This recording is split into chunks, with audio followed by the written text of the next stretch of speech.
ठीक है जी, ये हो गई हमारी पुरानी class post DC planning organising.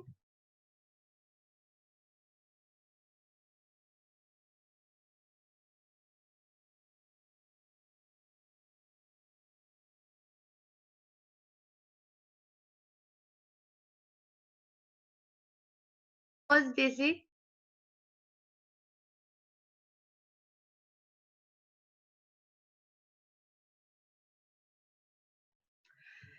Actually mute था वो। चलो क्वेश्चन नंबर 7 की बात करेंगे। क्वेश्चन नंबर 7 आता है कोऑर्डिनेशन। कोऑर्डिनेशन क्या होता है? आपने पोस्ट डीसी पढ़ा है, प्लानिंग भी पढ़ लिया, ऑर्गेनाइजिंग भी पढ़ लिया, स्टाफिंग भी पढ़ लिया, डायरेक्टिंग भी पढ़ लिया और कंट्रोलिंग भी पढ़ लिया। और ये भी पढ़ा था बच्चे कि ये सारी चीजें कॉन्टिन्यूअस होती हैं। याद होगा, management is a continuous function. पहले प्लानिंग होगी, बहुत ध्यान से सुनना आप। सबसे पहले प्लानिंग होगी, फिर ऑर्गेनाइजिंग होगी। ऐसा नहीं हो सकता कि मैं प्लानिंग के बाद स्टाफिंग कर लूं, पॉसिबल नहीं है। प्लानिंग के बाद पहले वर्क डिवाइड होगा, जब वर्क डिवाइड होगा उसके बाद ही स्टाफ अपॉइंट होगा। तो प्लानिंग के बाद ऑर्गेनाइजिंग होगी, ऑर्गेनाइजिंग के बाद स्टाफिंग होगी, स्टाफिंग के बाद डायरेक्टिंग होगी, एरोस को देखो, डायरेक्टिंग के बाद कंट्रोलिंग होगी। अब सुनो सबसे मेन बात, जब आप कंट्रोलिंग करेंगे, आप plan performance versus actual performance करोगे, तब आपको कुछ ना कुछ कमी मिलेगी, फिर आपको दोबारा प्लानिंग करनी पड़ेगी। ऐसा ही तो होता है भाई, मैंने कोई टारगेट सेट किया, फिर मैंने काम डिवाइड किया, फिर मैंने स्टाफ अपॉइंट किया, फिर मैंने स्टाफ को इंस्ट्रक्शंस दिए, फिर मैंने स्टाफ का काम चेक किया। अब जब मैं चेक करूंगी तो कुछ ना कुछ कमी होगी, ऊपर नीचे कुछ तो होगा। चलो मान लेते हैं ऊपर नीचे नहीं होगा, इसका मतलब ये थोड़ी है कि काम खत्म हो गया, फिर हम दूसरा काम करेंगे। काम थोड़ी जीवन में खत्म होता है बच्चे। 11th खत्म हुई, 12th आ गई, 12th खत्म होगी तो बीकॉम आ जाएगी, तो ये तो चलता रहेगा। तो इसलिए ये जो प्रोसेस होता है ये सर्कल में होता है, कंटिन्यूअस होता है। पहले प्लानिंग होती है, फिर ऑर्गेनाइजिंग, फिर स्टाफिंग, फिर डायरेक्टिंग, फिर कंट्रोलिंग। अगर काम को चेक करते वक्त सब कुछ सही पाया गया तो दूसरे काम की प्लानिंग, फिर दूसरे काम का सर्कल, फिर तीसरे काम की प्लानिंग, फिर तीसरे काम के लिए सर्कल घूमेगा। ये तो चलता ही रहेगा। और इसकी जो जान है, कोई ऐसे पढ़ाता है देख लो, इतना उस वे में पढ़ा रहे हैं हम तुम्हें। इसकी जो इसका जो दिल है ना बच्चे, ये जो सर्कल में जो दिल धड़क रहा है, उस दिल का नाम ये है, दैट इज कोऑर्डिनेशन। अगर मैं पोस्ट डीसी करूंगी तो कोऑर्डिनेशन के बिना कुछ भी पॉसिबल नहीं है बच्चे। प्लानिंग के बाद ऑर्गेनाइजिंग होगी, उसके बाद स्टाफिंग होगी, उसके बाद डायरेक्टिंग होगी, उसके बाद कंट्रोलिंग होगी। एक चीज और समझो, ये ट्रायंगल भी पढ़ा था आपने। कुछ लोग मानव कौन से लेवल पे रहते हैं? Top level. आपको याद आ जाएंगी बहुत सारी चीजें, जैसे कि जी कंपनी का सीईओ, कंपनी का प्रेसिडेंट, ये सब लोग टॉप लेवल पे होते हैं। बहुत सारे मैनेजर्स होते हैं, वो मिडल लेवल पे काम करते हैं। ऐसे काम होता है एक ऑर्गेनाइजेशन में। ऐसी थोड़ी अंबानी की इतनी बड़ी ऑर्गेनाइजेशन चल रही है और सबसे नीचे ऑपरेशनल लेवल के लोग काम करते हैं। आपको क्या लगता है कि अगर ये आपस में लड़ेंगे तो काम हो जाएगा? The answer is no. अगर प्लानिंग करने वाला ऑर्गेनाइजिंग करने वाले से लड़ने लग जाए तो काम हो जाएगा? ऑर्गेनाइजिंग में आपने काम को डिवाइड किया था, बहुत ध्यान से सुनना, कि अगर मुझे टीचर्स डे बनाना है तो मुझे म्यूजिक में 4 बच्चे चाहिए, डांस में इतने बच्चे चाहिए, डेकोरेशन के लिए इतने बच्चे चाहिए, केटरिंग के लिए इतने बच्चे चाहिए। अब सोचो कि जिन जिन लोगों को मैं काम डिवाइड करूं, और फिर मैंने स्टाफिंग करी थी कि पी अपॉइंट हो गया, ए अपॉइंट हो गया, अगर वो लोग आपस में लड़ेंगे तो क्या काम हो जाएगा? द आंसर इज बिना कोऑर्डिनेशन के, बिना इस वर्ड के मैनेजमेंट एग्जिस्ट ही नहीं कर सकता। बिना इस वर्ड के, जिस वर्ड का नाम है कोऑर्डिनेशन, मैनेजमेंट एग्जिस्ट ही नहीं कर सकता। इसलिए हम इसको बोलते हैं the coordination is the heart of management. ये मैनेजमेंट का हार्ट है, यही तो जान है, दिल तो यही है। अगर आप प्रैक्टिकली सोचो, अगर सब कुछ करना है, देखो, अगर अंबानी को 1.5 लाख एम्प्लॉइज को संभालना है, बिल्कुल सही वर्ड बोल रही हूँ, अंबानी के 1.5 लाख एम्प्लॉइज है। अगर अंबानी को 1.5 लाख से भी ऊपर ही होंगे बच्चे, अगर उसको 1.5 लाख एम्प्लॉइज को संभालना है तो सबसे इंपॉर्टेंट है कोऑर्डिनेशन। सबसे इम्पोर्टेंट है कोऑर्डिनेशन। कोऑर्डिनेशन से इम्पोर्टेंट कुछ नहीं है, इसीलिए हम ये आज जो हमारा डिस्कशन है वो पूरा कोऑर्डिनेशन पे रहेगा।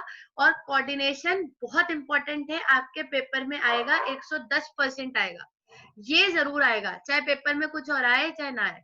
तो कोऑर्डिनेशन का मतलब होता है, ये मैंने सिर्फ इसी क्वेश्चन के लिए बोला है, तो ध्यान रखिएगा, इंटीग्रेशन ऑफ ग्रुप एफर्ट्स, ये कोऑर्डिनेशन की डेफिनेशन है, इंटीग्रेशन ऑफ ग्रुप एफर्ट्स। एक चीज मैं आपको और बताना चाहती हूँ कि बेटा जी, जब भी आप वर्क एनवायरनमेंट में होते हो, जब भी आप वर्क एनवायरनमेंट में होते हो और आप कोई काम कर रहे होते हो, तो वहां पे हार्मनी बहुत जरूरी होती है।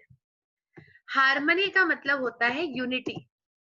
अब होता क्या है, बहुत ध्यान से सुनो, चलो अगले पॉइंट में समझाऊंगी जब मैं इसकी इंपॉर्टेंस पे आऊंगी, वो मेरे को बहुत अच्छी बात बतानी है, तो तब हम डिस्कस करेंगे। फिलहाल इधर चलते हैं। कोऑर्डिनेशन की डेफिनेशन क्या होती है, इंटीग्रेशन ऑफ ग्रुप एफर्ट्स। याद होगा, management is a group activity. Management एक ग्रुप एक्टिविटी होती है। अगर कोई सिंगल पर्सन है तो उसको मैनेजमेंट की जरूरत है ही नहीं। मैनेजमेंट की जरूरत तभी होती है जब बहुत सारे लोग होते हैं, तो मैनेजमेंट अपने आप में एक ग्रुप एक्टिविटी होती है। अगर बहुत सारे लोग ले लेते हैं, पहले तो बहुत सारे लोग ही ले लो, ए हो गया, बी हो गया, सी हो गया, अब ध्यान से सुनो, डी हो गया, etcetera, E F G H I J K L M N O, इतने सारे लोग हो गए। ये सारे लोग काम करेंगे, ए अपना काम करेगा, बी अपना काम करेगा, सी अपना काम करेगा, डी अपना काम करेगा। लेकिन बच्चे लास्ट में जाके जब ये सब लोग अपना अपना काम कर लेंगे, तब लास्ट में जाके ना हमें इनके एफर्ट्स को इंटीग्रेट करना पड़ेगा, जोड़ना पड़ेगा। जब तक हम इनके एफर्ट्स को इंटीग्रेट नहीं करेंगे, जब हम इनके एफर्ट्स को इंटीग्रेट करेंगे, तभी हमारे ऑर्गेनाइजेशन की स्पेलिंग भूल गई, ऑर्गेनाइजेशनल ऑब्जेक्टिव्स तभी अचीव होंगे। हमारे ऑर्गेनाइजेशनल ऑब्जेक्टिव्स तभी अचीव होंगे जब हम इनके एफर्ट्स को लास्ट में जाके इंटीग्रेट करेंगे। जब तक हम इनके एफर्ट्स को इंटीग्रेट नहीं करेंगे, तब तक हमारी ऑर्गेनाइजेशन का भला हो ही नहीं सकता। इसलिए हम कोऑर्डिनेशन को बोलते हैं कि coordination is the heart of management. Coordination is the heart of management.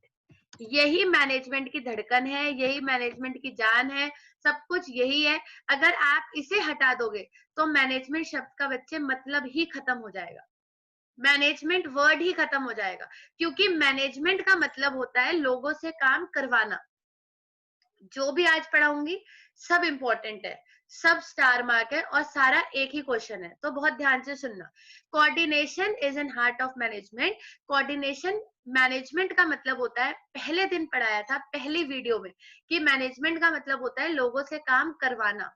अगर आप लोगों से काम करवाओगे तो बहुत सारे लोग आपके लिए काम करेंगे, लेकिन बच्चे लास्ट में जाके आपको उन सबके एफर्ट्स को जोड़ना पड़ेगा।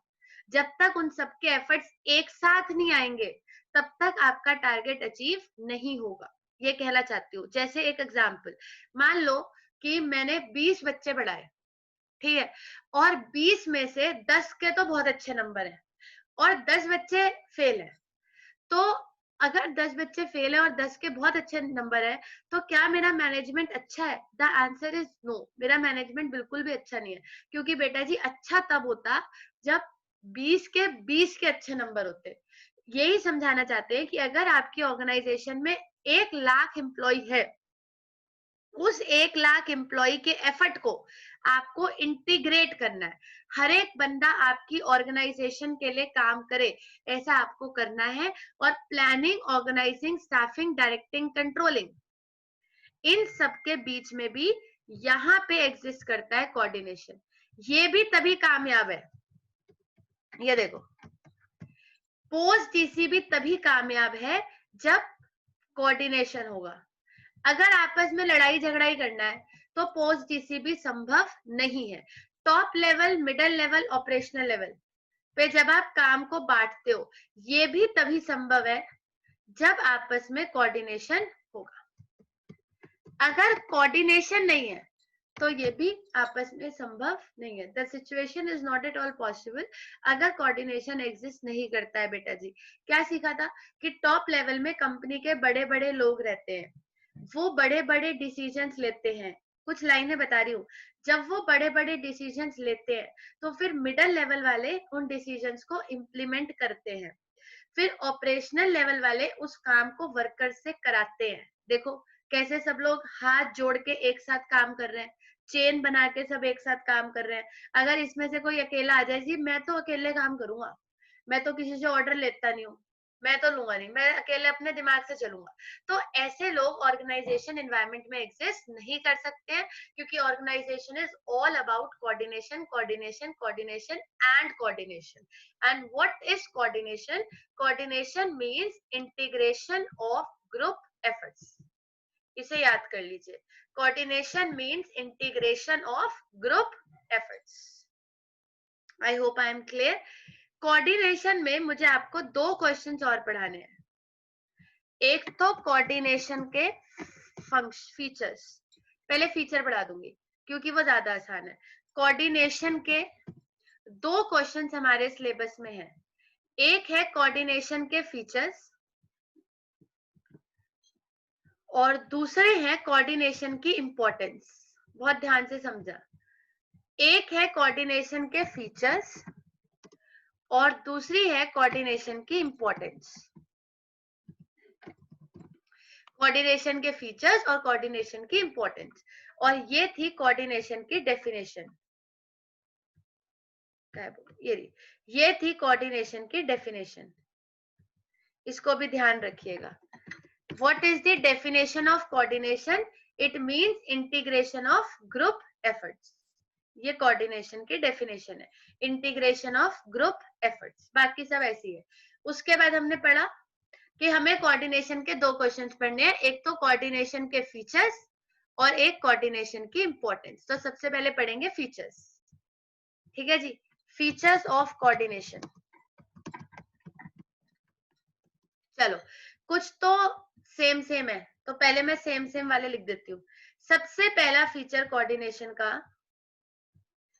Number 1, coordination is goal oriented. ये तो मैं एक्सप्लेन भी नहीं कर रही हूँ, जो सेम है वो तो मैं एक्सप्लेन भी नहीं कर रही हूँ. कोऑर्डिनेशन इज गोल ओरिएंटेड मतलब आपको पता ही है कि इसकी मदद से आप गोल्स अचीव कर सकते हो. कोऑर्डिनेशन गोल ओरिएंटेड है. With the help of coordination, लिख के छोड़ देते हैं. With the help of coordination, with the help of coordination organisational, ये मैंने पीछे भी लिखा था, organisational goals can be achieved. With the help of coordination organisational goals can be achieved. दूसरा, कोऑर्डिनेशन कंटिन्यूअस है. कंटिन्यूअस है. कंटिन्यूअस क्यों है? ध्यान से सुनो. क्योंकि पोस्ट डीसी कंटिन्यूअस है. अगर पोस्ट डीसी कंटिन्यूअस होगा तो कॉमन सी बात है कि कोऑर्डिनेशन भी कंटिन्यूअस होगा. अगर मैनेजमेंट कंटिन्यूअस एक्टिविटी है तो कोऑर्डिनेशन भी कंटिन्यूअस एक्टिविटी है. It is a never ending process. ये कभी भी एंड नहीं होता है. तीसरा, परवेसिव. यहां तक बहुत आसान लग रहा होगा. ठीक है जी. तीसरा, pervasive. Pervasive means coordination it exist everywhere. ये सब वर्ड्स आप पढ़ के आए हो. फोर्थ से हमारा नया शुरू हो जाएगा. गोल ओरिएंटेड, कंटिन्यूअस, परवेसिव तो होता ही है, उसे छोड़ो. Fourth, deliberate activity. Deliberate activity मतलब आपको बताना है, सोच लो तसल्ली से. डेलिब्रेट एक्टिविटी, इस बात का क्या मतलब है कि कोऑर्डिनेशन इज डेलिब्रेट एक्टिविटी. अब आप थोड़ा सा पार्टिसिपेट करेंगे. हाँ जी बोलिए. ध्रुव, कोई आंसर? डेलिब्रेट एक्टिविटी है कोऑर्डिनेशन. पहले तो आप सब अपने दिमाग में सेट कर लो कि coordination means integration of group efforts. अगर कोऑर्डिनेशन को हटा दिया जाए तो मैनेजमेंट खत्म हो जाएगा. मैनेजमेंट तभी होगा जब कोऑर्डिनेशन होगा. कोऑर्डिनेशन भी गोल ओरिएंटेड है, कंटिन्यूअस है, परवेसिव है. और कोऑर्डिनेशन डेलिब्रेट एक्टिविटी है. इस बात का क्या मतलब है कि कोऑर्डिनेशन डेलिब्रेट एक्टिविटी है. हाँ जी, आचल. कोई भी जो भी हो हमारे साथ लाइन पे, तो बहुत सारे हैं, जिसको भी आंसर दीदी आए। दीदी डेलिब्रेट एक्टिविटी मतलब कि कोऑर्डिनेशन पर्पसली करते हैं ताकि जो गोल है वो अचीव हो जाए। ठीक है। और कोऑर्डिनेशन एक डेलिब्रेट एक्टिविटी है, मतलब ये कोई टास्क नहीं है, ये कोई टास्क नहीं है। मैं आपको नहीं बोलूंगी कि कोऑर्डिनेशन करना है, मैंने आपको कोई काम नहीं दिया है। आप पहले बात को समझो। एक होता है कि मैंने आपको काम दिया है, कोऑर्डिनेशन कोई काम नहीं है। आप ये नहीं बोल सकते कि दीदी मेरी ना सैलरी बढ़ा दो, कोऑर्डिनेशन का भी तो काम होता है। कोऑर्डिनेशन कोई काम नहीं होता है। अगर आप काम कर रहे हो तो आपको अपने सीनियर के साथ और अपने जूनियर के साथ कोऑर्डिनेट करना है। इसमें ये काम क्या है, कॉमन सी बात है। आप मुझसे पढ़ रहे हो तो आपको मुझसे बात करनी है, आपको मुझसे कोऑर्डिनेट करना है। This is deliberate activity. एक होता है ना कि ये तो करना ही है यार, इसमें कोई काम थोड़ी है। अगर मैं आपको ये बोल रही हूँ कि ये आंसर दो, तो मैं आपको कोई काम नहीं दे रही हूँ। आपका ये काम है कि आप मेरे साथ कोऑर्डिनेट करें। कोऑर्डिनेशन कोई टास्क नहीं होता है। एग्जैक्टली, कोऑर्डिनेशन कोई टास्क नहीं होता है। It is a deliberate activity. Deliberate activity का मतलब है every manager has to do that. हर मैनेजर को ये करना ही है, इसमें कोई टास्क नहीं है। To integrate group efforts. Group efforts को इंटीग्रेट करने के लिए, जैसे एक एग्जांपल मैंने बोला था कि टीचर्स डे में आपने 5 लोगों में काम बांटा, डांसिंग वाला अलग, केटरिंग वाला अलग कर दिए, और आपने म्यूजिक के लिए अलग लोग अपॉइंट करे, याद आ जाएगा आपको एग्जांपल अभी। और हर एक चीज के लिए आपने अलग अलग लोग अपॉइंट कर दिए, ज्यादा टाइम वेस्ट नहीं करते। अब अगर जो जो मैंने अलग अलग लोग अपॉइंट कर दिए, तो बेटा जी जब म्यूजिक वाला, बहुत ध्यान से सुनना, जब म्यूजिक वाला काम करेगा तो क्या वो डांस वाले के साथ कोऑर्डिनेट नहीं करेगा? करेगा। कौन कौन से गाने चाहिए, किन किन गानों पे डांस होना है, कैसी बीट्स चाहिए, खुद सोचो। क्या डेकोरेशन वाला बाकी सबके साथ कोऑर्डिनेट नहीं करेगा? करेगा। जब भी किसी फंक्शन को सक्सेसफुल बनाना होता है तो सब लोग आपस में एक दूसरे के साथ मिल के काम करते हैं। जब कोई मैरिज का फंक्शन होता है या जब कोई बर्थडे होता है, या चलो आप अपना वाला एग्जांपल ले लो, टीचर्स डे वाला, केटरिंग वाला जो है, क्या वो बाकी सब लोगों से बात नहीं करेगा कि काम कैसे करना है? केटरिंग वाला सबसे पहले डेकोरेशन वाले से बात करेगा। पूछो क्यों? क्योंकि वो उससे ये पूछेगा कि केटरिंग का सेटअप लगना कहाँ है, कहाँ लगाने हैं। कॉमन सी बात है। अब जहां पे वो डेकोरेशन कर रहा है वहां पे वो अपनी केटरिंग का सेटअप तो नहीं लगा सकता ना। तो हर एक को एक दूसरे के साथ कोऑर्डिनेट करना पड़ता है। अब मान लो केटरिंग वाले ने तो अपने हिसाब से सब कर दिया, बाद में डेकोरेशन वाला आया, वो कह रहा मुझे यहाँ तो स्टेज लगाना था जहाँ पे इसने केटरिंग लगा ली। अब वो कह रहा मैम आपने थोड़ी कहा था कि कोऑर्डिनेट करना है। कोऑर्डिनेट तो करना ही है, इसमें मैं कहूंगी थोड़ी।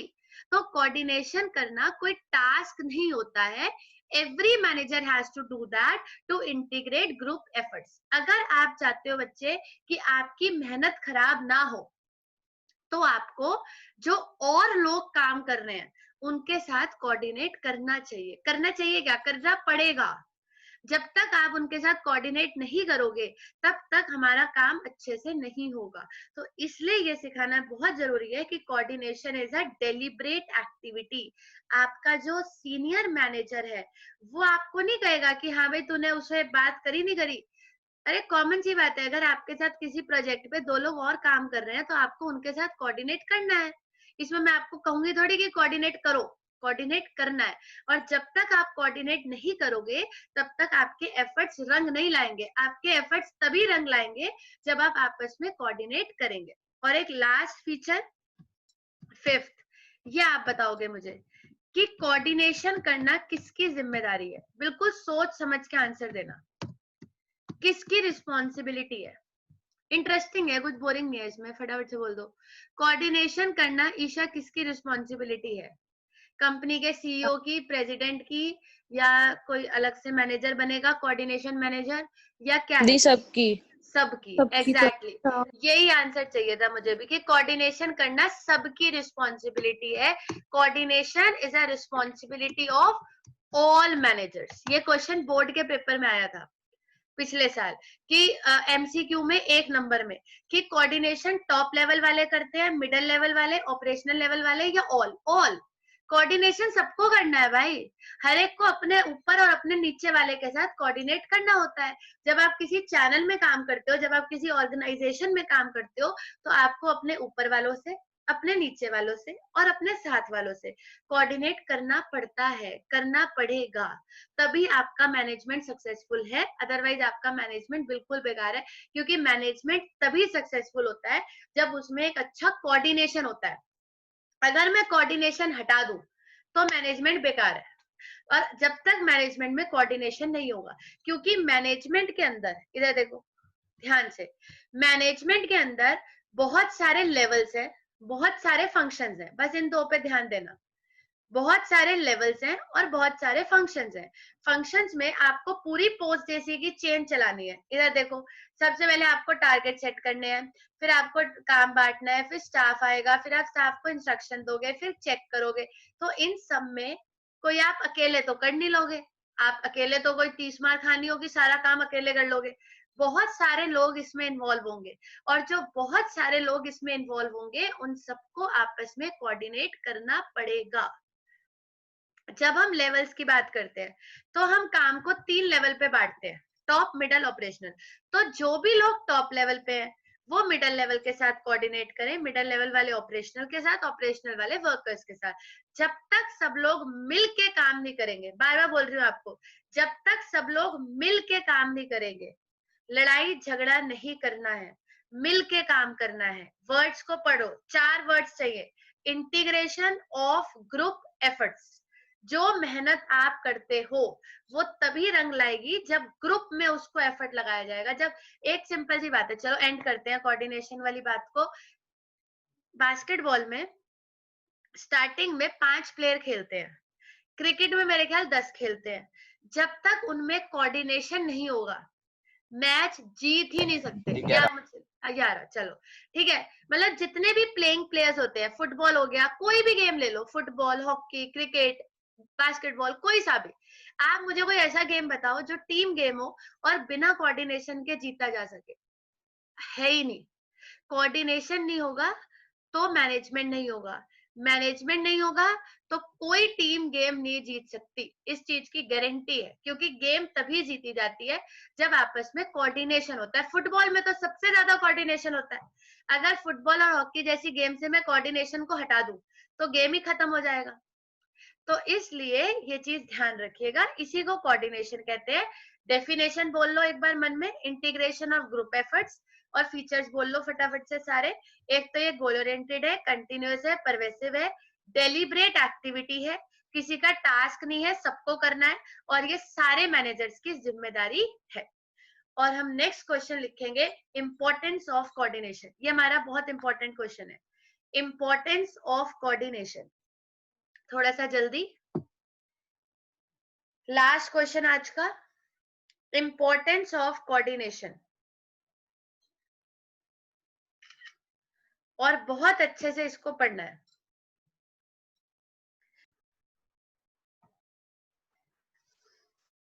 ये फीचर्स आप नोट कर लीजिए।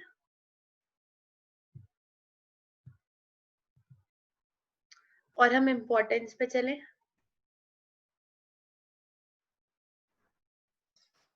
गोल ओरिएंटेड कोऑर्डिनेशन की मदद से आप ऑर्गेनाइजेशनल गोल्स अचीव कर सकते हैं। कॉन्टिन्यूअस, जैसे पोस्ट जीसी कॉन्टिन्यूअस है, कोऑर्डिनेशन भी कॉन्टिन्यूअस है। परवेसिव, कोऑर्डिनेशन हर जगह चाहिए, घर में, गेम्स में, स्पोर्ट्स में, हर जगह। डेलिब्रेट एक्टिविटी, ये कोई टास्क नहीं है, every manager has to do that to integrate group efforts. और रिस्पॉन्सिबिलिटी ऑफ ऑल मैनेजर्स, सारे मैनेजर्स की रिस्पॉन्सिबिलिटी होता है coordination. Importance of coordination,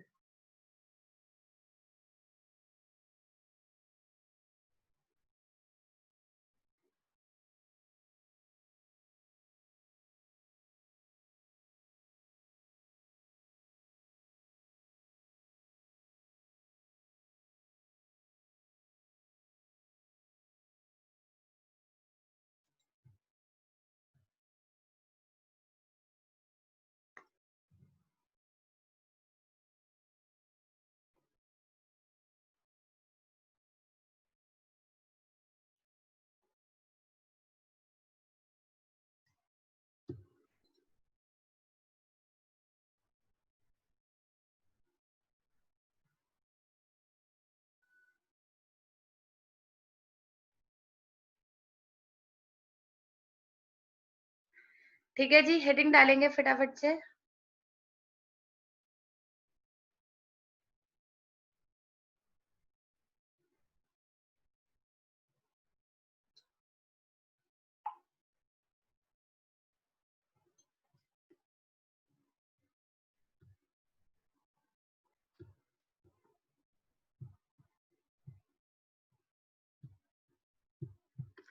importance of coordination.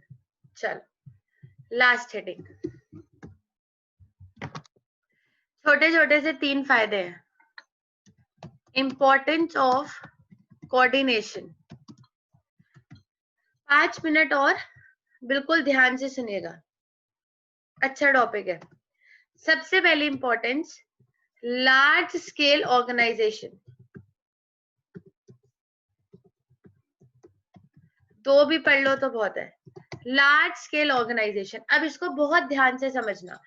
अगर कोई भी लार्ज स्केल ऑर्गेनाइजेशन है, सब लोग जो भी है कनेक्टेड, बहुत ध्यान से सुनिएगा, ये क्वेश्चन बहुत इंपॉर्टेंट है, वेरी वेरी वेरी इंपॉर्टेंट। ठीक है जी। Large scale organisations, large scale organisations, अगर कोई भी ऑर्गेनाइजेशन बेटा जी लार्ज स्केल पे काम कर रही है, तो कॉमन सी बात है कि उनके वर्कर्स बहुत ज्यादा होंगे। ठीक है, धीरे धीरे कनेक्ट करते हैं, मोर वर्कर्स। सही बात है भाई, अगर कोई भी ऑर्गेनाइजेशन बड़े लेवल पे काम कर रही है, मतलब उनके वर्कर्स भी बहुत सारे होंगे। ट्रू है। जब बहुत सारे वर्कर्स होते हैं, ये वो बात है जो मैं वहां बता रही थी, फिर बताई नहीं थी आपको, कि जब बहुत सारे वर्कर्स होते हैं बच्चे, तो उनके बीच में हमें हार्मनी मेंटेन करनी पड़ती है।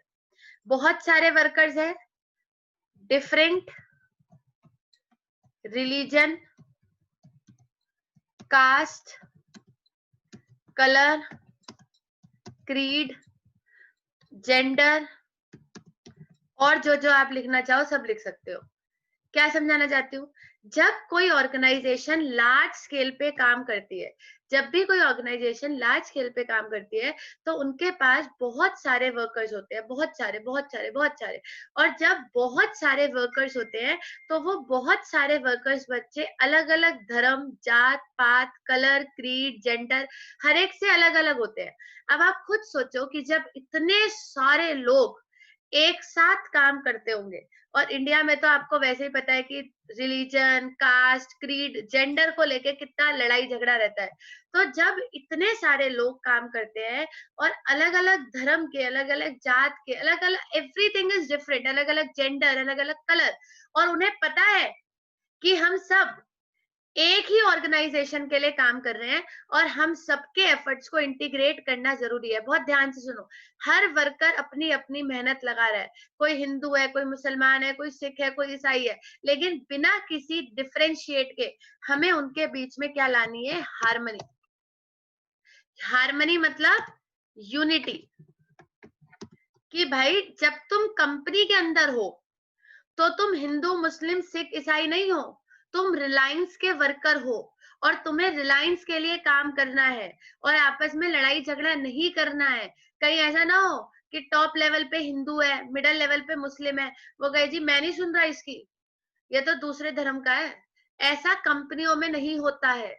ये आपको समझाना चाह रहे हैं कि अगर आप अपनी लाइफ में देखो, अगर आप कोऑर्डिनेशन को फॉलो नहीं करते, तो छोटी मोटी ऑर्गेनाइजेशन तो आप चला लोगे घसीट पसीट के कैसे तैसे, लेकिन अगर आपको बड़ी ऑर्गेनाइजेशन चलानी है, रिलायंस, टाटा, अंबानी, अंडानी जैसी, तो बच्चे इतनी बड़ी बड़ी ऑर्गेनाइजेशंस को चलाने के लिए लाखों वर्कर्स लगते हैं, और लाखों वर्कर्स की religion, caste, colour, creed, gender सब अलग होता है। हमें उनके बीच में यूनिटी लानी पड़ती है, जो किसकी मदद से आती है, which comes with the help of coordination. जो किसकी मदद से आती है, कोऑर्डिनेशन की मदद से, तभी हम उनके इंटीग्रेट कर पाते हैं। याद रखो, उनके इंडिविजुअल एफर्ट्स को, मैं ऐसे लिखती हूँ, उनके इंडिविजुअल एफर्ट्स को हम इंटीग्रेट कर पाते हैं, मिला पाते हैं, कौन से एफर्ट्स में? ग्रुप एफर्ट्स में। और जब वो काम करते हैं तो वो ये भूल जाते हैं कि मेरा बॉस किस धर्म का है, किस जेंडर का है, किस कास्ट का है, किस कलर का है। तो इसके लिए कोऑर्डिनेशन बहुत जरूरी है, और मैं तो कहती हूँ इंडिया के अंदर तो और भी ज्यादा जरूरी है, क्योंकि हमारे इंडिया में तो भेदभाव की कोई सीमा ही नहीं है। तो इसलिए अगर मुझे लार्ज स्केल सक्सेसफुल ऑर्गेनाइजेशन चलानी है, बड़े लेवल पे, 5 स्टार होटल, 7 स्टार होटल, आपको क्या लगता है कि 7 स्टार होटल में जो एम्प्लॉयज होते हैं, क्या अगर मैं सिख हूं तो सारे सिख भर्ती कर लूं? ऐसा तो नहीं होता। या अगर मैं हिंदू हूं तो सारे हिंदू, कोई मुसलमान नहीं आएगा, ऐसा नहीं होता है। तो द थिंग इज, जब इतने सारे वर्कर्स एक साथ काम करते हैं तो सोचो उनमें कितनी लड़ाई झगड़े होते होंगे, ये लड़का है, ये लड़की है, ये दूसरे धर्म का है, ये इस धर्म का है, ये इस कास्ट का है, ये इस कास्ट का है, ये शेड्यूल कास्ट है, मैं तो जनरल कैटेगरी हूँ। तो ये सब चीजें आपको वहां पे नहीं सोचनी है, और आप सबको मिल के काम करना है। और बच्चे, आप सबके एफर्ट्स को ग्रुप एफर्ट्स में कन्वर्ट करने का काम सिर्फ एक ही हथियार की मदद से हो सकता है, वो गन की मदद से नहीं हो सकता कि मैं आपके गन पॉइंट पे आपको रख दूं कि हाँ भाई लड़ाई झगड़ा करोगे कि नहीं, वो नहीं होगा। तो अगर मुझे आप सबके एफर्ट्स को इंटीग्रेट करना है तो मुझे कोऑर्डिनेशन की ही सहायता लेनी पड़ेगी। तो एवरी बिहाइंड, एक लाइन छोड़ के लिखेंगे, behind every successful organization, behind every successful, एक चीज और, behind every successful large scale organization, behind every successful large scale organization there is a coordination, coordination होता है। हर मैनेजर एक दूसरे के साथ कोऑर्डिनेट कर रहा है। एक बार तो आपको, आज के टाइम पे बहुत सारे नॉर्थ इंडियंस साउथ इंडिया में जाके काम करते हैं। आपने आपके घर के आसपास भैया दीदी रिश्तेदार कोई ऐसा जरूर होगा जो मुंबई पुणे केरला मतलब साउथ पे काम कर रहा होगा।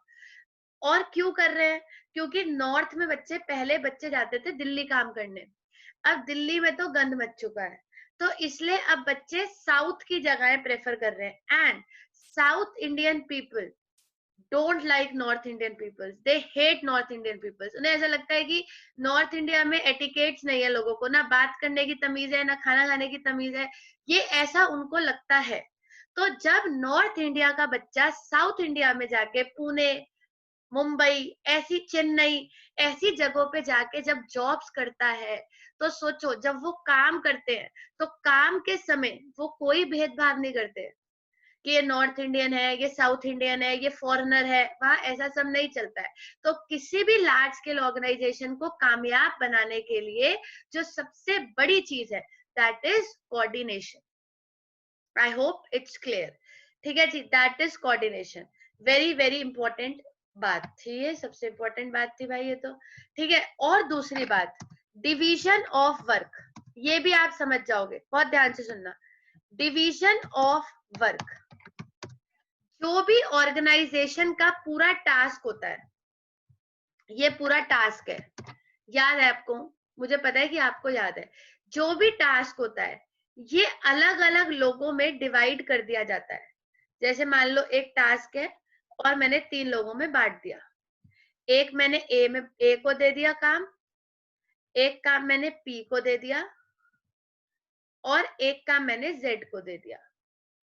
अब सोच समझ के आप में से कोई भी आंसर दो, और जल्दी आंसर दो कि बेटा जी ये डिवीजन ऑफ वर्क मैंने सही किया, मतलब काम बांटना चाहिए कि सारा काम तेजस्विनी खुद ही करना चाहिए? जो भी लाइन पे एनीबॉडी, काम बांटना चाहिए, बांटना चाहिए। अब मैंने ये 3 लोगों में काम बांट दिया, ए पी और जेड में, तो आपके हिसाब से मैंने ये अच्छा किया। लेकिन बेटा जी अच्छा तो मैंने किया, लेकिन अच्छा तब होगा जब ये तीनों आपस में कोऑर्डिनेशन में काम करें। एग्जैक्टली, ये तीनों जब आपस में कोऑर्डिनेशन में काम करेंगे ना, अच्छा तो तब होगा। अभी तो हमने सिर्फ बांटा है, अभी तो कुछ भी नहीं पता अच्छा होगा कि बुरा होगा। तो डिवीजन ऑफ वर्क में टास्क को बहुत ध्यान से सुनिएगा। डिवीजन ऑफ वर्क में मैं ये हटाती हूँ। डिवीजन ऑफ वर्क में टास्क को इंडिविजुअल को असाइन किया जाता है, हर इंडिविजुअल को। और असाइन इसलिए किया जाता है जिससे कि काम स्पेशलाइज्ड तरीके से हो जाए। स्पेशलाइज्ड मतलब हर कोई अगर अपना अपना काम करेगा तो ऑटोमेटिकली काम स्पेशलाइज्ड तरीके से होगा। और क्योंकि काम स्पेशलाइज्ड तरीके से होगा तो वही पुरानी बात कि ऑर्गेनाइजेशन के गोल्स अचीव हो जाएंगे। लेकिन बेटा जी ये सब तो सपने वाली बातें हैं।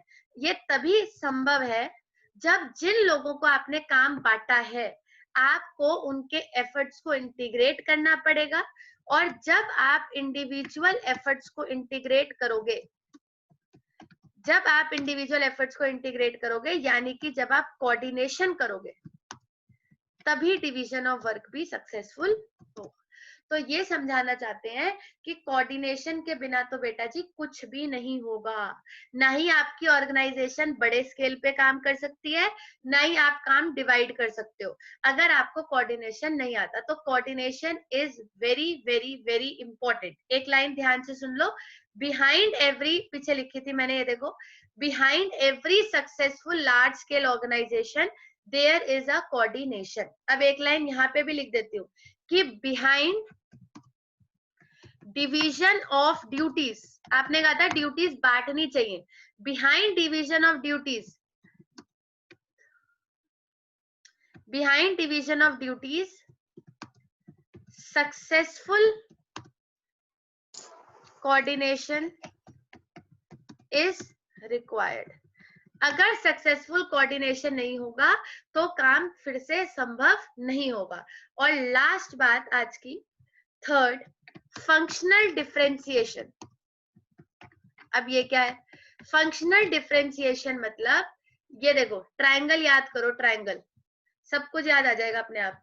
फंक्शनल डिफरेंशिएशन, एक ट्रायंगल पढ़ाया था, I hope you all remember. Organisation में मिताली कुछ लोग, अंजलि कौन से लेवल पे काम करते हैं? Top level.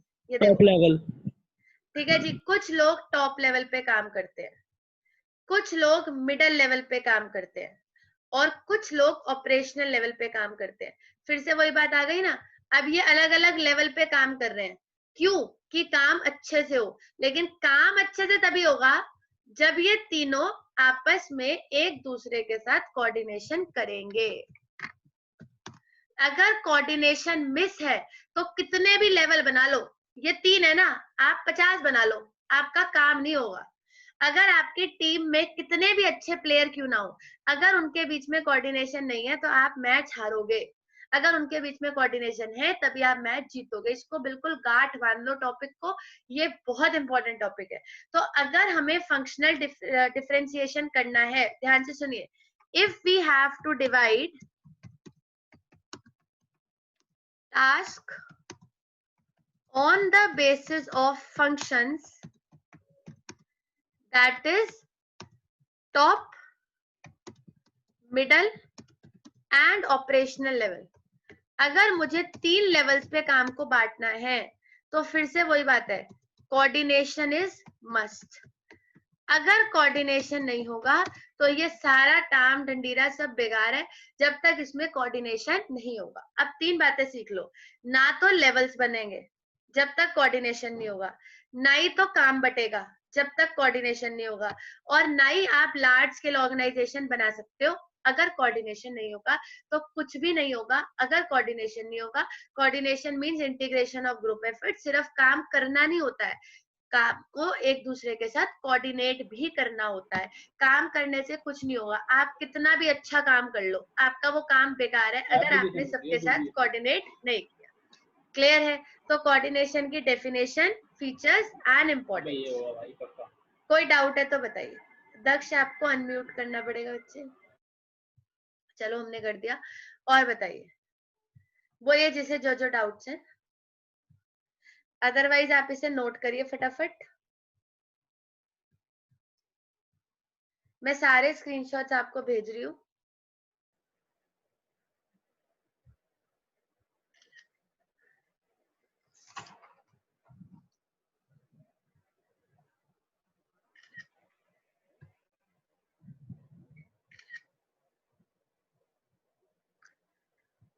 कोई भी कुछ भी पूछना चाहता है तो आराम से पूछ सकता है।